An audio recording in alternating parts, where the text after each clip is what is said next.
నా పేరు ప్రయాగ్ 12వ అధ్యాయం. వసుతే వసుతం దేవం కంసచారూరమర్దనం దేవకీ పరమానందం కృష్ణౌ వందే జగద్గురుం శ్రీకృష్ణౌ వందే జగద్గురుం. ఓం పరమాత్మనే నమః. అత ద్వాదశోऽధ్యాయः భక్తియోగः. అర్జున ఉవాచ ఏవం సతతయుక్తా ఏ భక్తాస్త్వాం పర్యుపాసతే ఏ చాప్యక్షరమవ్యక్తం తేషాం కే యోగవిత్తమాః.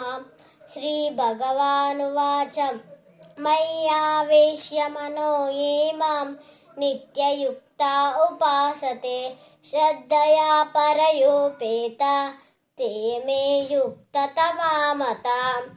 ఏ త్వక్షరమనిర్దేశ్యం అవ్యక్తం పర్యుపాసతే సర్వత్ర గమచింత్యం చ కూటస్థమచలం ధ్రువం సన్నియమ్యేంద్రియగ్రామం సర్వత్ర సమబుద్ధయా ते प्राप्नुवन्ति मामेव सर्वभूतहिते रताः. क्लेशोऽधिकतरस्तेषाम् अव्यक्तासक्तचेतसाः अव्यक्ता हि गतिर्दुःखं देहवद्भिरवाप्यते.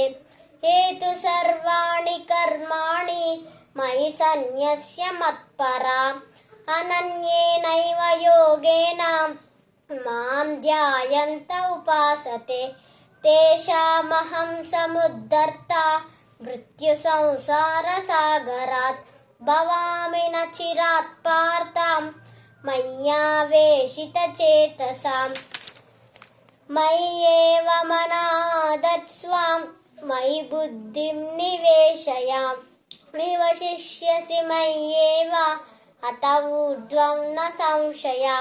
अत चित्तं समादातुं न शक्नोषि महि स्थिरम् अभ्यासयोगेन ततो मामिच्छाप्तुं धनञ्जय.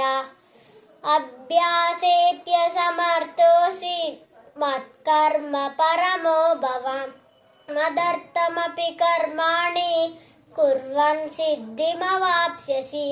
अतैतदप्यसक्तोऽसि कर्तुं मद्योगमाश्रिता सर्वकर्मफलत्याग तथा कुरु यतात्मवान्.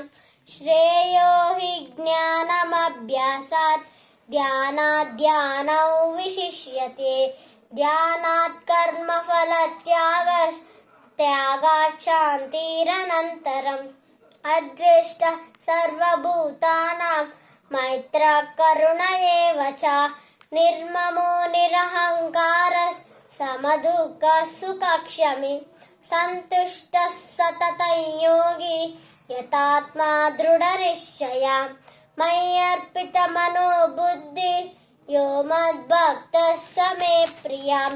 यस्मान्नो द्विजते लोको लोकानो द्विधचेदया हर्षामर्षभयोद्वेगैः मुक्तो यः स च मे प्रियः.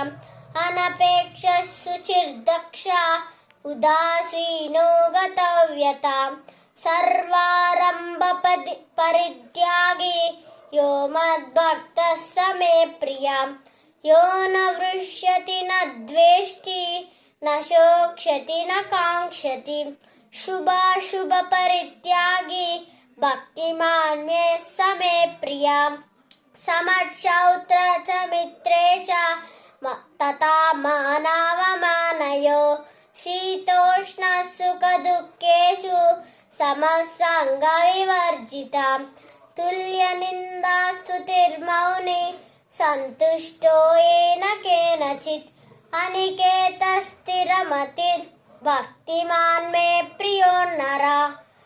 ये तु धर्म्यामृतमिदं यदोक्तं पर्युपासते श्रद्धदाना मत्परमा भक्तास्तेतीव मे प्रिया.